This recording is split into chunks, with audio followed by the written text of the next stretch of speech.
Hey everyone, welcome back to the Niche Pursuits podcast. I'm your host, Spencer Hawes. And today, of course, I'm joined by Jared Bauman. Hey. Good to have you, Jared, as always. And we're recording another episode of This Week in Niche Pursuits News. This has kind of become fun for me. Every week I can look forward to this. We talk about all the news in the industry. I'm having a good time doing it. It's really fun to, we kind of stay up to date on a lot of this stuff already. I admit I have a little extra prep to make sure I don't sound like an idiot, but it's kind of fun just talking about, it's almost like being by the water cooler to some degree, talking about the week's news. Yeah, and it's fascinating. Each week I'm thinking, are we going to run out of news topics? Is there always going to be something new? But inevitably, there's something big that's happening. I think it's just a matter of being in this particular industry. Google's always changing. AI is huge. That's always changing. And when you're trying to run a business in that environment, there's so many factors that come into play. And so there's an endless amount of topics that we could cover today. And we have a ton. We have a lot. We're probably not going to get to all of them. But what do you think? Should we jump into it? Let's do it. Let's hit it. We got a lot of items. So as many as we can get through in the time we have, let's go for it. Before we jump into the podcast, I wanted to let you know that today's episode is sponsored by Search Intelligence. Here's a short clip of Ferry from Search Intelligence showing you how their agency built digital PR links to a client's website. High-tier backlinks in publications such as Daily Post, MSN, Birmingham Mail, and many more. Let me show you how we've done it.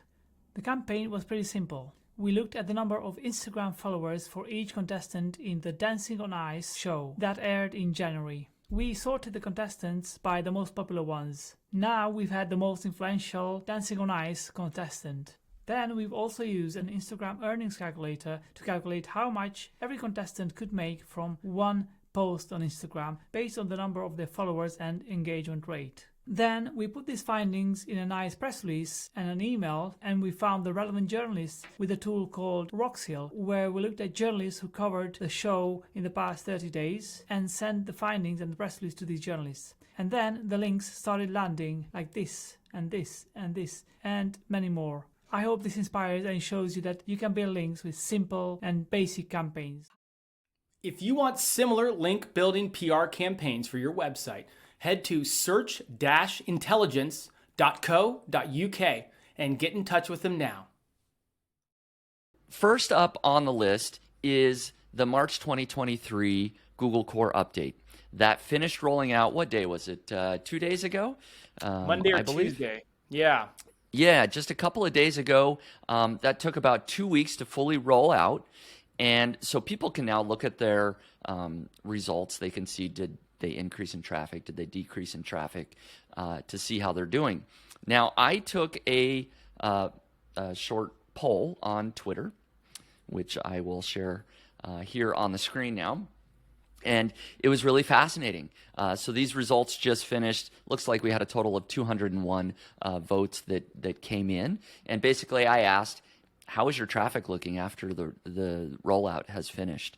And the results show here that people that had a 20% plus increase in traffic was 22, almost 23% of the respondents. And then those that were, less than that, 0 to 20% increase, about 30%. And then 1 to 20% decrease is about 20%. And then a 20% decrease or more in traffic was about 26.4% of the people that responded. And so this gives us kind of a good segment of the marketplace, people that certainly are building content sites. They're in my audience, and so they're probably building, affiliate websites, monetized with display ads and affiliate links. And when I look at these stats of this particular poll of my audience, almost exactly 50% of people saw an increase in traffic from this Google update, and 50% saw a decrease.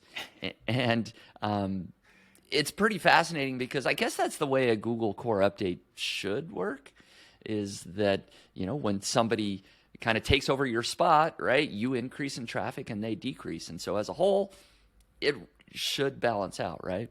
There's only 10 spots in the first, I can't even say that anymore. There's only 8 spots on the first page now, so so someone has to move into them, and if someone moves into them, someone has to move out of them. It does make sense. I also think it's interesting that there were, if we look at the number there, 31% saw a large increase, right? Like 20% or higher, and only 26% saw a large decrease of 20% more. So it does feel a bit like the sentiment, and this kind of matches the general sentiment I'm seeing, is it does feel like a lot of sites that maybe had previously gotten hit maybe saw some recovery in this update. I'm not analyzing it. I'm just commenting from afar, but certainly the data you have would suggest that, almost a third of the people who responded to the survey were up pretty big.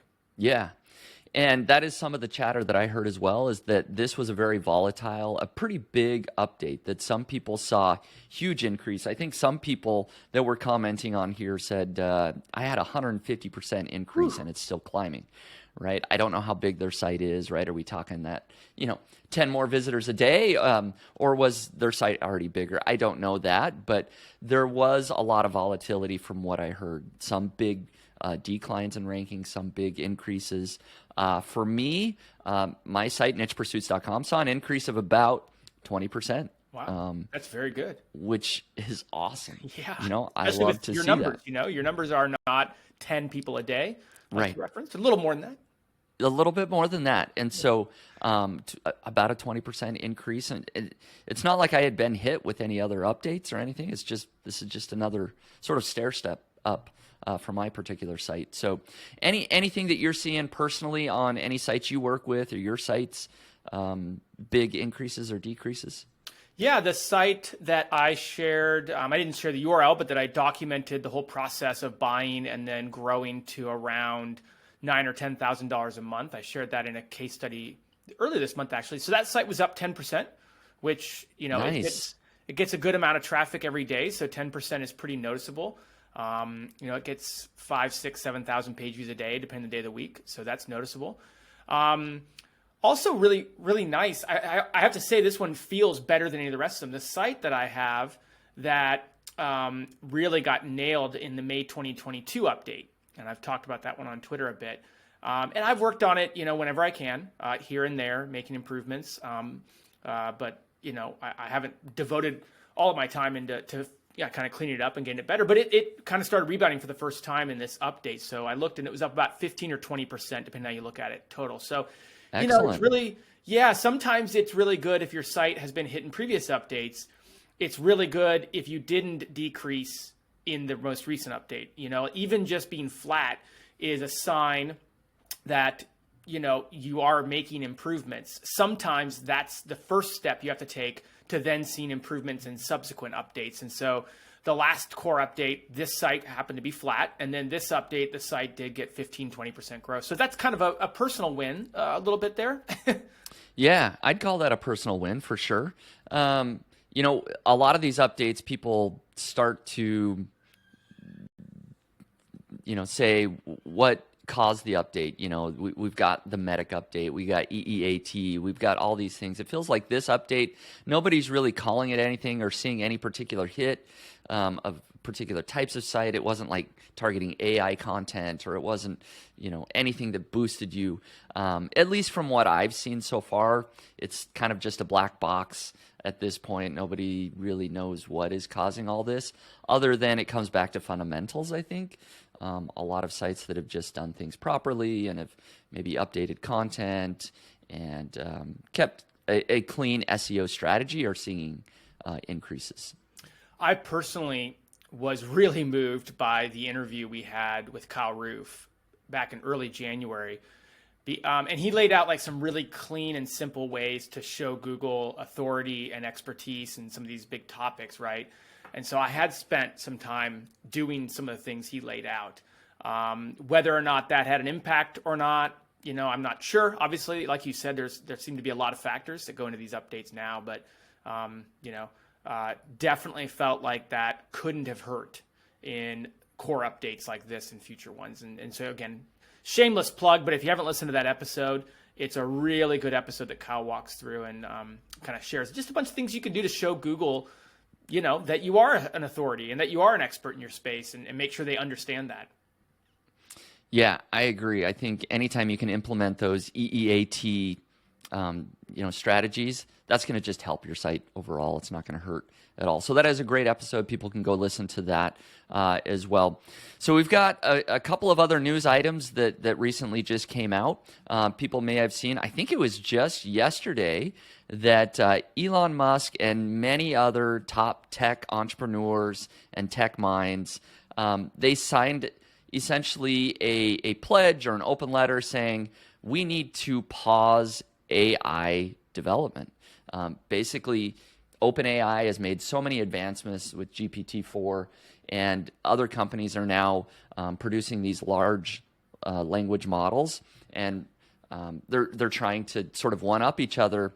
And it's not just Elon Musk; it's like 1,000, sort of tech leaders are saying, hey, we need to pause development. We need to understand what are the repercussions of artificial intelligence.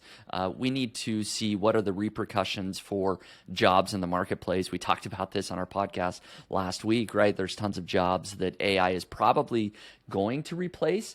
And so they're actually calling a pause of 6 months on development so that we can better govern, better restrict, better monitor all the developments that are going on. Yeah, I mean, it seems like this is closely connected to OpenAI announcing that you now can that plugins will be coming for ChatGPT, and so that would give someone like, say, Tesla or Twitter the ability to work with ChatGPT in a plugin environment, or to create their own plugin so that it could kind of harness the power of AI, right? So in many ways, like I feel like plugins came a lot faster than any of us were expecting. I think we were all pretty happy just to have API on the table. I think I saw you actually got API access this week. I did get access this week. Yet. I got access to Bard super quick. I got access to Bard before you, but I can't seem to get the I still don't have access to Bard, I don't think. No. Well, it was share accounts or something. You can have access with my I like Bard. it.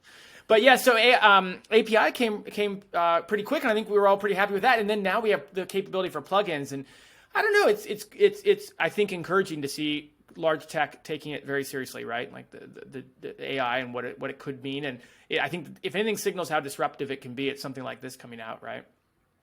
Yeah, I agree. On the other hand, I just think I don't know that there's any way they can control that. I mean, how are they going to control? Really, I mean, entrepreneurs, developers, people that it's kind of their life work already to make advancements in AI. I don't know how they're going to make this, come to a reality, right? And I guess that's why it's an open letter. They're trying to, perhaps get government involved and other powers that be, I suppose, involved. But I just don't know how you stop entrepreneurs from creating better and better technology.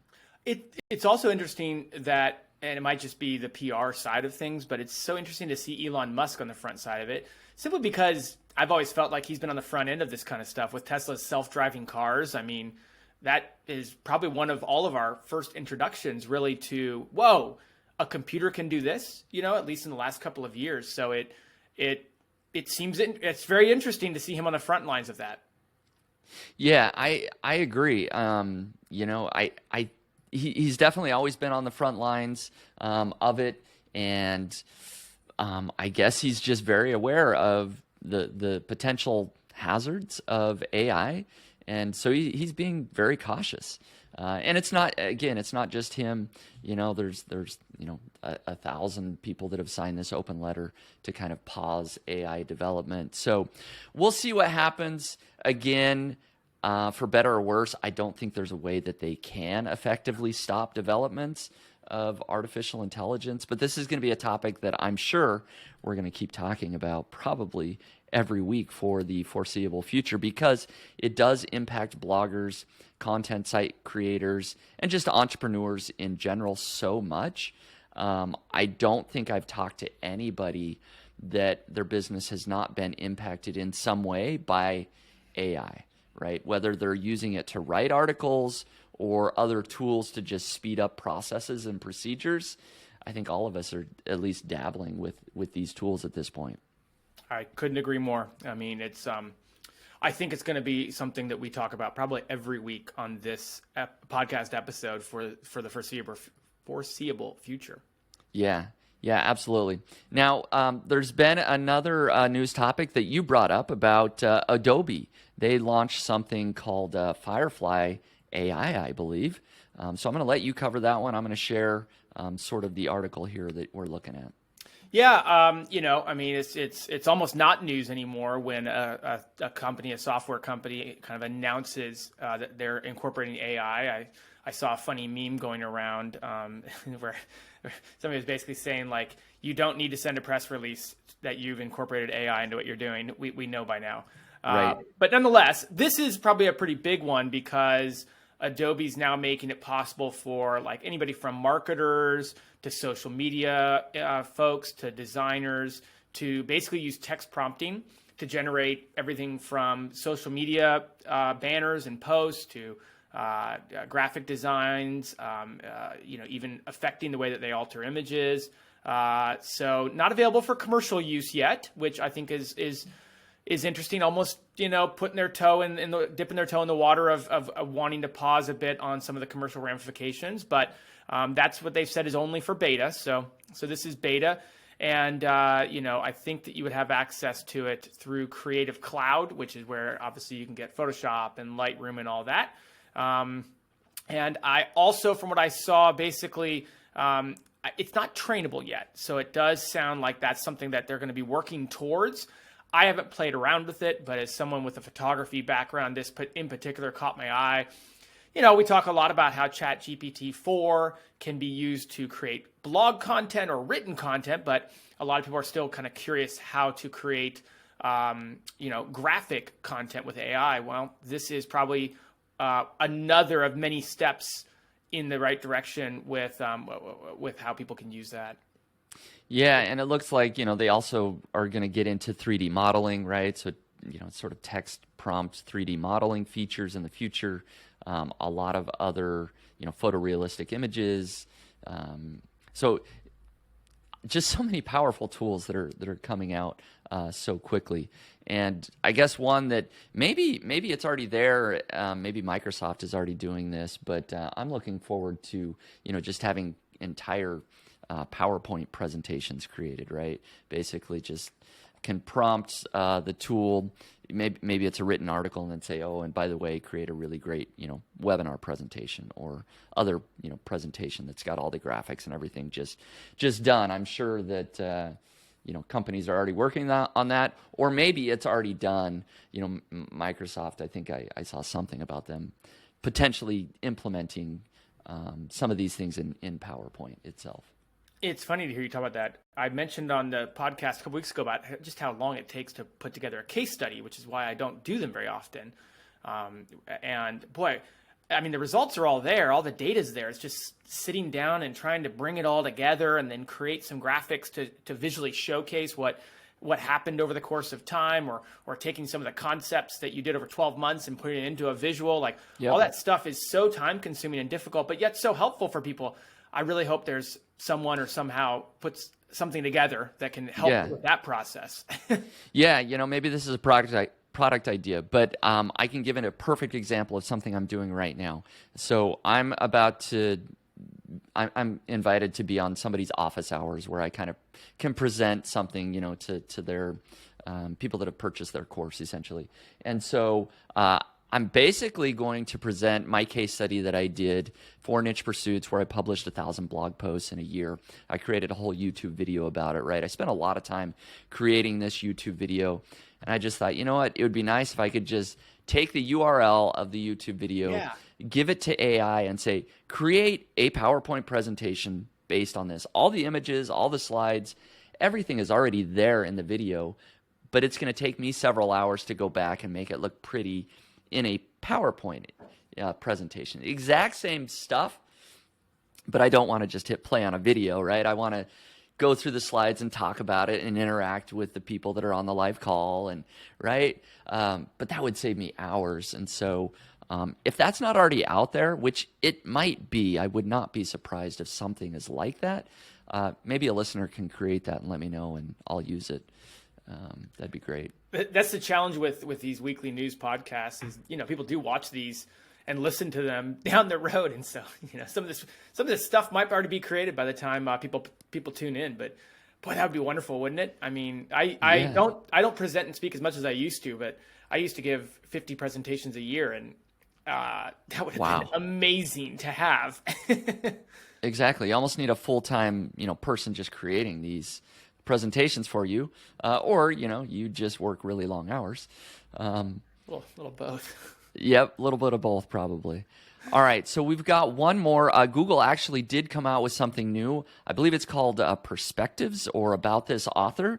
And Jared, I'm going to let you kind of take the lead on this one. Yeah, so apparently they've been testing this since August of 2022. I think it incorporates several things, but the thing that really caught my eye is, and again, I don't know if it's part of Perspectives or if it's just was made in the same announcement as Perspectives, but the about this result and about this author.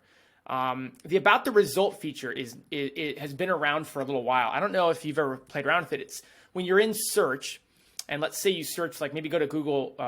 Actually, if I could have you go to Google right now and just type niche pursuits. So don't actually go to your website, but bring up the result that would show up with niche pursuits.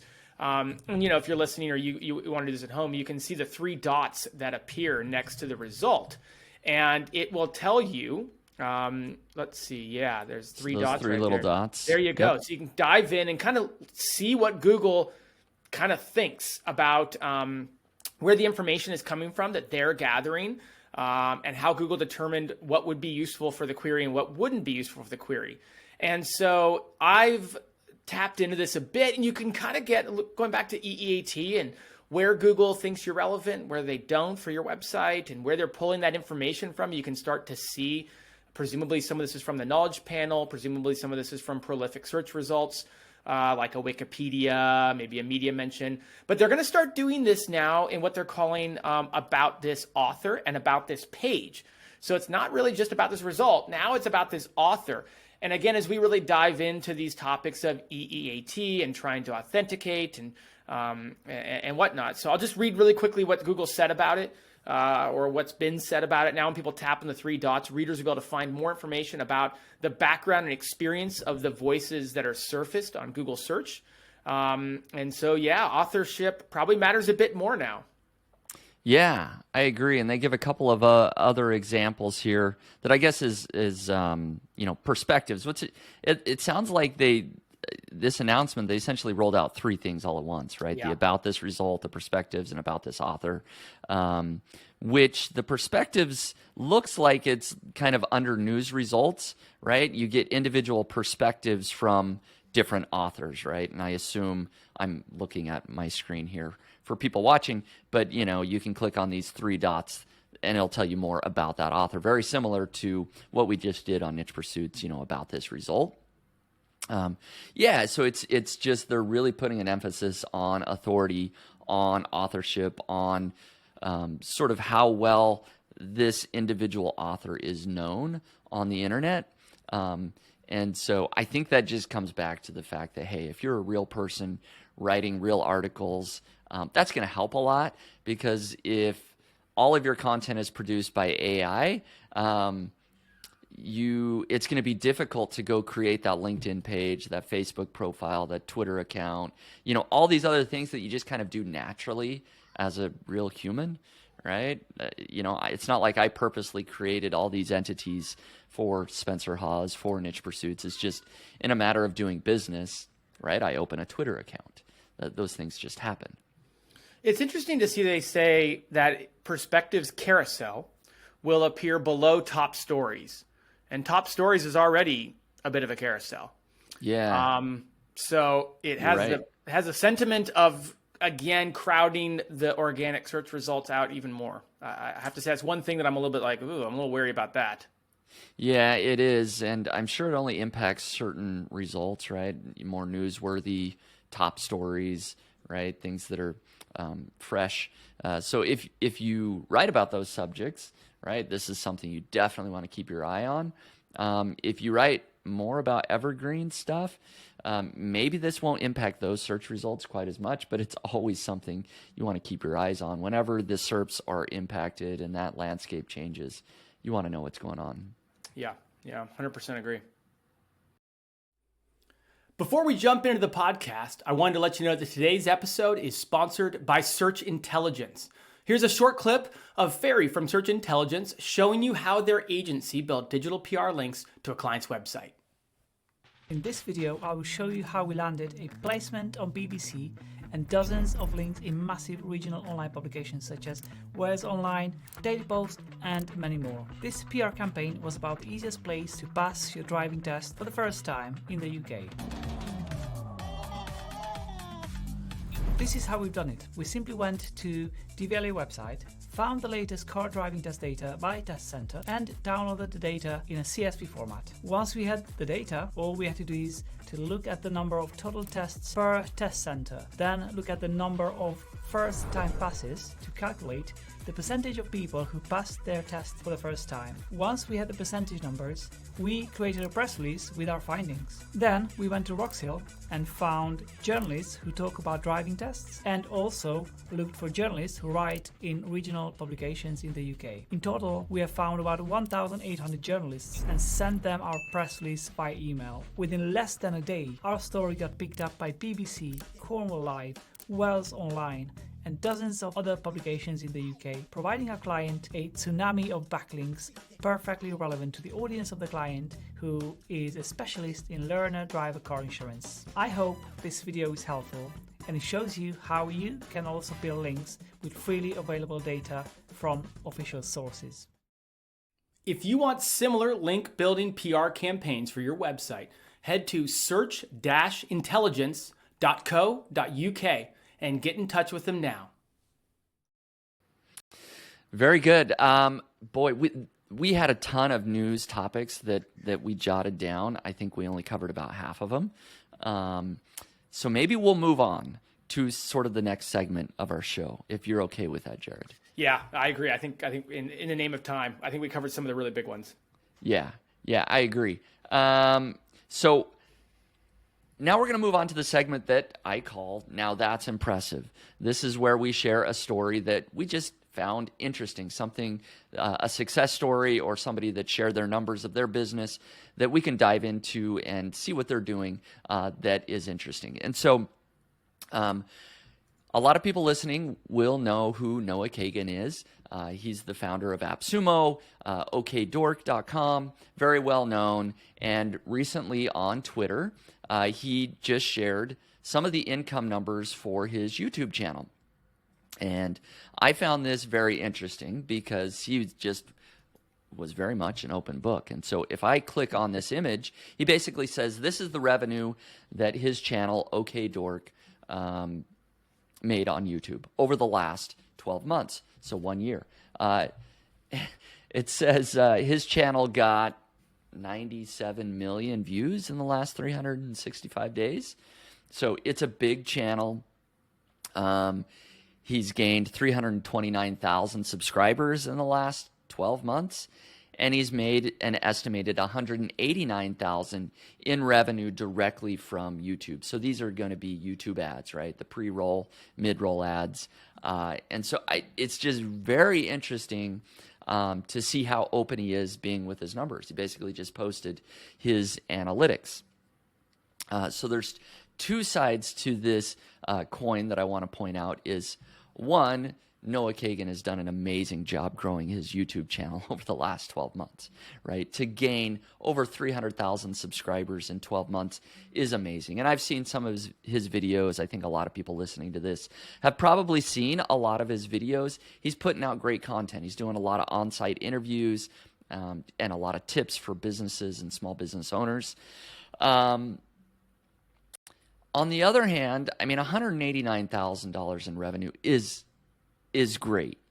But somebody asked him, hey, how much do you spend to actually produce the videos to run the channel. It's this first comment here that he has on Twitter, and he was right up front. He responded and said, you know what, it cost me about $350,000 a year to run and grow this channel. He's got a full-time producer, video editor, he's got travel expenses, he's got part-time writers, thumbnail designer, shorts editor, right? And then of course his time.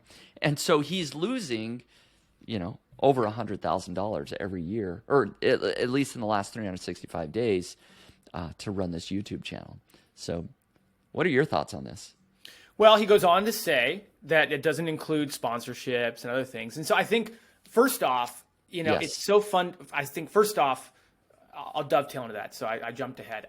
I get excited to talk numbers. First off, it's really cool to see more of a large-scale channel and to see him so open. I mean, we're not used to seeing numbers like 100 million views. We're not used to seeing 2.5 million hours of watch time. So it's really cool to see him share that, and it's fun to see.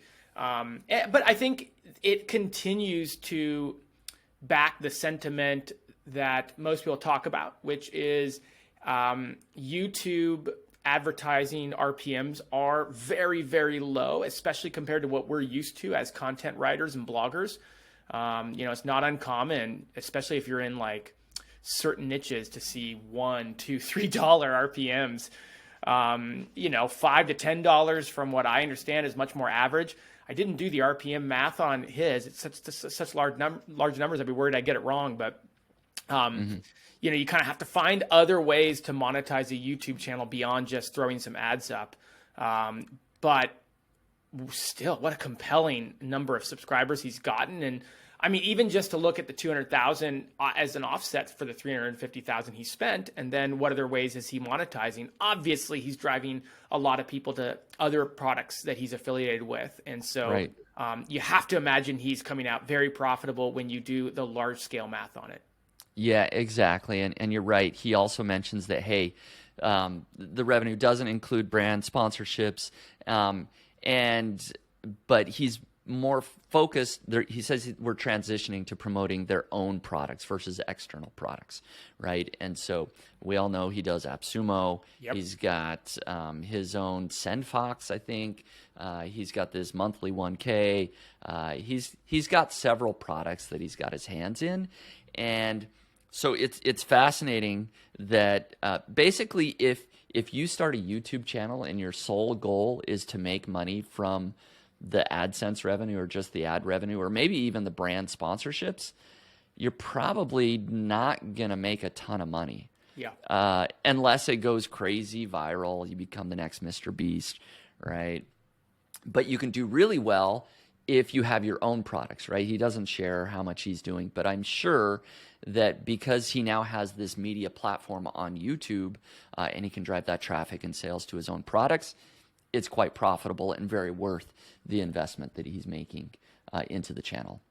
I would think he wouldn't be doing it if it wasn't, but nonetheless, it brings up a larger question that I'm always find myself in these conversations with the businesses that I work with, whether it's consulting, but usually just in the nature of doing SEO and marketing work for them, which is, hey, how do my efforts on my blog end up actually having and adding value to my overall business? How does this social media posting, when we don't make direct revenue from it, how does it have value to my business? And so learning how to understand how all the different facets of your marketing channels work together is a challenge, especially in today's world with so many different channels. But it's a good lesson in what Noah's doing here to just make sure that you understand how all the factors make money. We've had this conversation offline before, Spencer. I mean, with niche pursuits and all the different things that you have your hands in, but you've talked about how, hey, getting here helps some of your products and Link Whisper just by being more visible here and there. And so, it all kind of ties together, and learning how to think about it that way is important as a business owner. Yeah, absolutely. Now, I may just call an audible here, Jared. Maybe we'll skip the second success story that we were going to share, just because I want to dive into some of these weird niche sites that I we've do got. feel like our weird niche sites are some of the most popular. They might be more interesting. Yeah. And so if that's okay with you, maybe we'll go on to, we'll do our short shiny object discussion that we always do, and then we'll move in to kind of a couple of weird niche sites that we got here. So I'll just give a quick update on my YouTube channel, my faceless YouTube channel that I've been working on, and I just pulled up the stats. I don't remember exactly how many subscribers I had shared that it had last week. 500 or 600, I feel like. Yeah, it was right around 600-ish, something like that. It's now at 923 subscribers. You're almost at 1,000. So by next week, Yeah. it will, I mean, it should be at 1,000 subscribers. And then it will be very interesting because then I can finally say, okay, we're going to monetize this channel. Let's see what the RPMs look like, et cetera, et cetera, et cetera, right? We can actually start doing some predictions on can this business actually make some money. And so that's basically my quick report is, hey, we're still cranking out videos. It's still growing, 923 subscribers. We've been doing a lot of shorts recently as a strategy to increase the number of subscribers, and that appears to be working. So I'm excited about that. Yeah, that's pretty much it for my brief update. Just let people know, hey, it's still growing, still working on it, and it's just a fun channel to look at and see what's happening. I think a lot of people are interested. I got several tweets about it or DMs about it throughout the week. And people Did you? ask me, yeah, I'm like, I know as much as you do. I just listened to Spencer's updates, but I think it's really struck a chord. I think a lot of people are interested in this. So I'm excited to see what happens when you start to monetize it and we can see it in its next stage. Yeah, and I guess what's interesting is that we literally just went from the Noah Kagan YouTube channel saying, hey, he's not making much money except he has other products to promote, to me saying, oh, I've got this channel that I'm hoping makes money without any products to promote. So a little bit ironic that, I'm doing that. So having said that, I've never expected this channel is going to, make me extremely wealthy. It's a fun side project, right? If we can get it to making a couple $1,000 a month and it's profitable, like that's going to be a huge win. Yeah. So we'll see what happens. Different model to some degree, using YouTube for different purposes, I suppose. Yeah. Yep. Definitely a shiny object. So, Jared, what are you working on? Continuing with one email a week on weekend growth. This one went really well. It kind of struck a bit of a chord.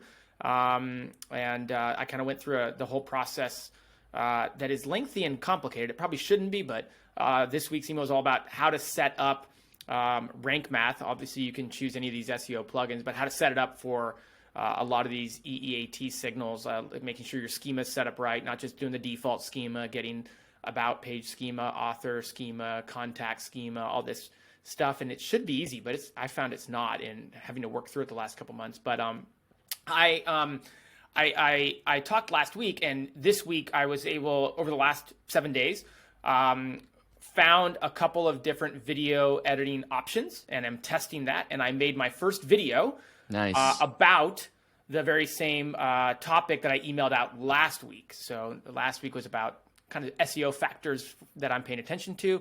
So recorded all the videos. Which, by the way, it's a lot easier to do podcast interviews than it is to record videos of yourself. I'll just say that. I thought.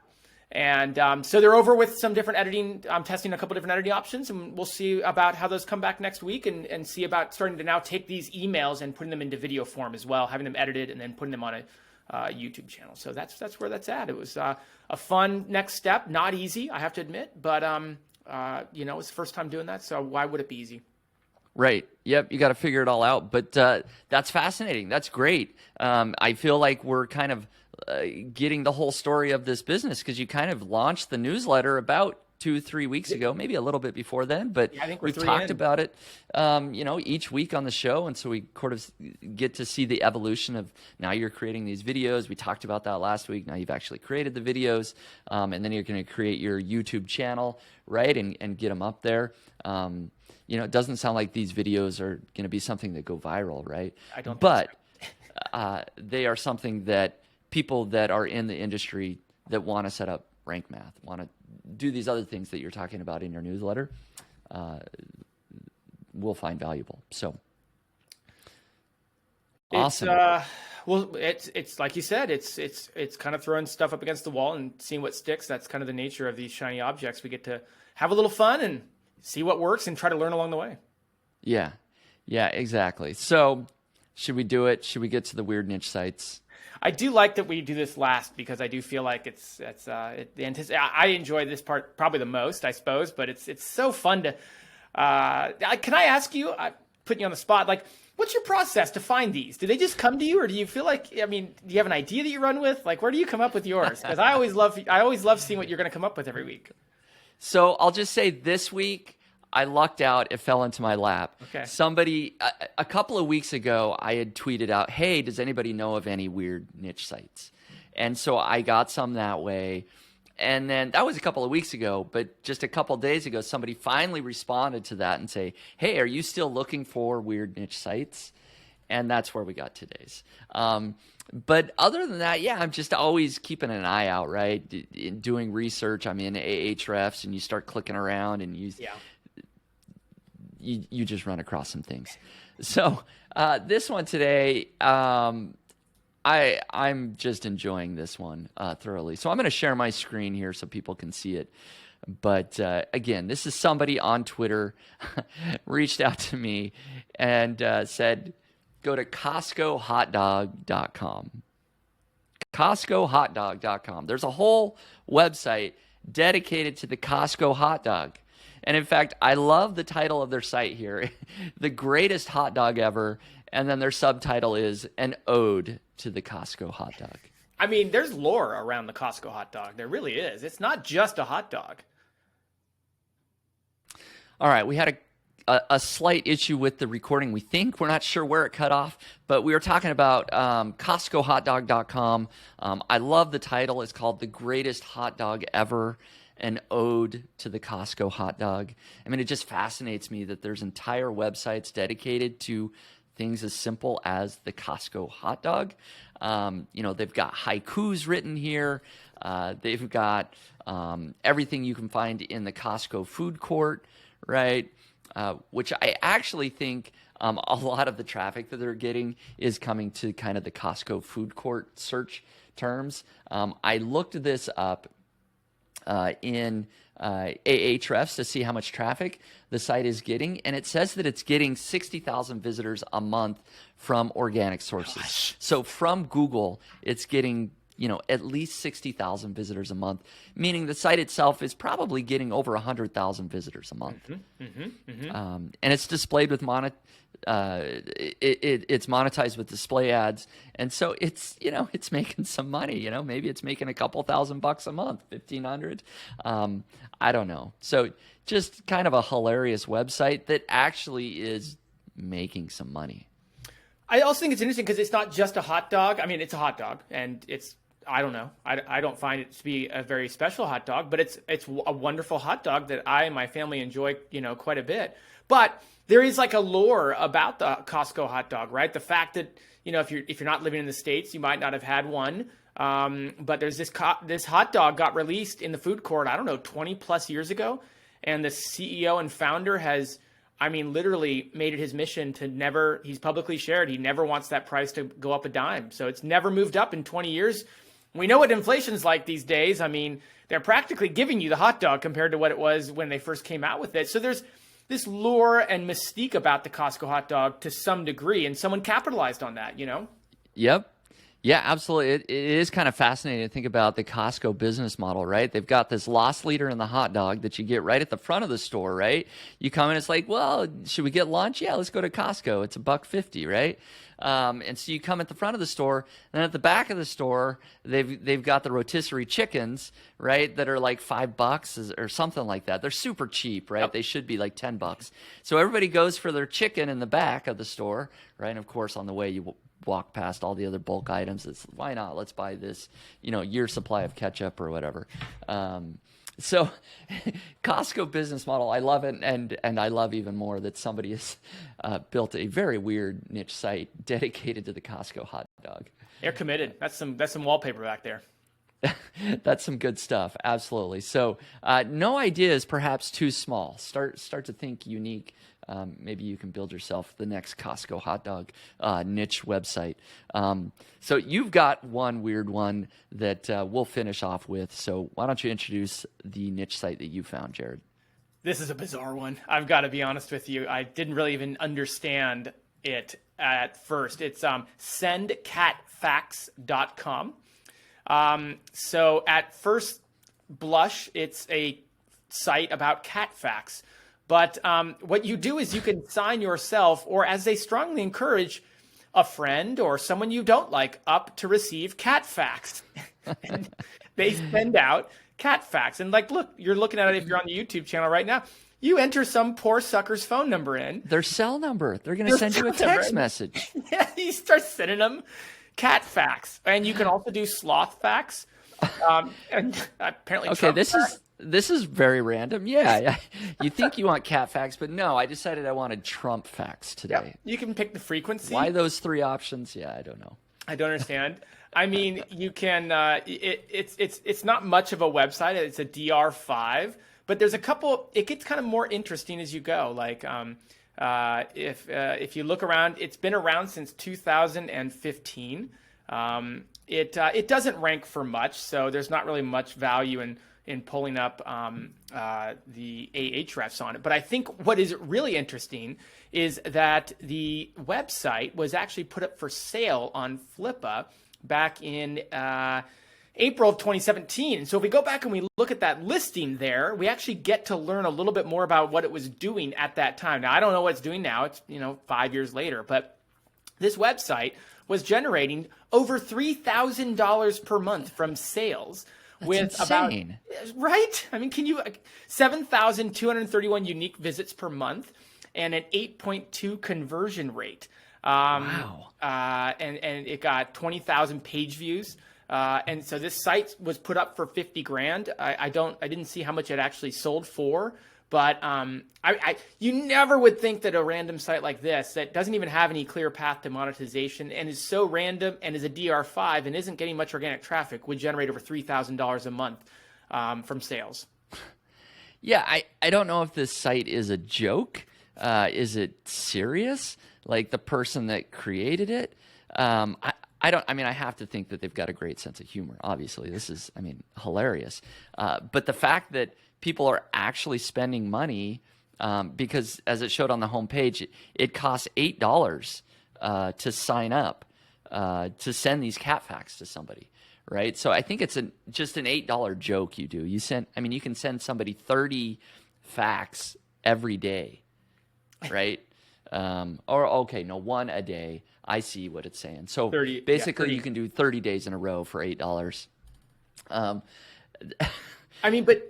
that conversion, if that conversion rate is 8.2%, that's phenomenal. It is. 8.2, almost 1 in 10 people who hit this homepage end up putting their credit card in for $8 and sending cat facts to people. Well, if half the videos on the internet always come back to cat videos, you just got to think there's this huge market that people want to know about cat facts, right? Oh man, seems logical. $3,000 a month right there. Man, boy, that is interesting. That could spark some ideas, right? You could literally pick any sub niche of any topic, right? People that love burritos, right? I don't know. Think of anything that people love and are involved with and start sending people facts on that subject. Maybe you got yourself a niche business. Well, clearly if you nailed the model, like you could duplicate that across so many different genres, Yeah. So I love it. I think we knocked it out of the park with the weird niche sites today. These are two of my favorite, I think. It's going to be harder and harder to up ourselves. So, I feel like between Tab and Cat Facts, and for you, we got Costco, so we got a lot of really good ones that are fun, and we're gonna have to keep looking for some good ones in the coming weeks. Yep. So if people are listening in, help us out because we might run out of resources ourselves. Please email, tweet, whatever. Let us know what weird niche site you have or have run across. We'd love to share that on the show. And then also we'll just wrap up here. People that want to follow along and get more content just like this, I do have a newsletter. You can go to nichepursuits.com/newsletter where I send out emails 3 times a week where you can get updated on news, content, other weird niche sites that I run across throughout the week as well. So, Jared, thanks for joining me on the show. Of course, it's been a lot of fun. Everybody have a great weekend, and we'll see you back next week. Today's episode is sponsored by Search Intelligence. Here's a short clip of Ferry from Search Intelligence showing you how their agency built digital PR links to a client's website. This is how we landed massive links for our client in The Sun, a DR90 website, and many other UK news websites. We have used freely available data from YouGov to simply find out what the nation's favorite car brand is and which brands people love the most. Of course, Rolls-Royce came out on top, Aston Martin second, and Jaguar third. We put these insights in a short email and sent it to journalists that write about cars and to national news desks on behalf of our client. Within a few days, our client got featured in all the Suns, as well as many regional newspaper sites in the UK, gaining DR90 links to their leasing comparison website. YouGov website is full of unlimited PR stories with data already available for free. All you have to do is to start researching their data and start asking the data questions. You will be surprised of the unlimited PR campaigns that you will find there that can help you build massive exposure and links to your or your clients' websites. I hope this video is helpful and inspirational. If you want similar link building PR campaigns for your website, head to search-intelligence.co.uk and get in touch with them now.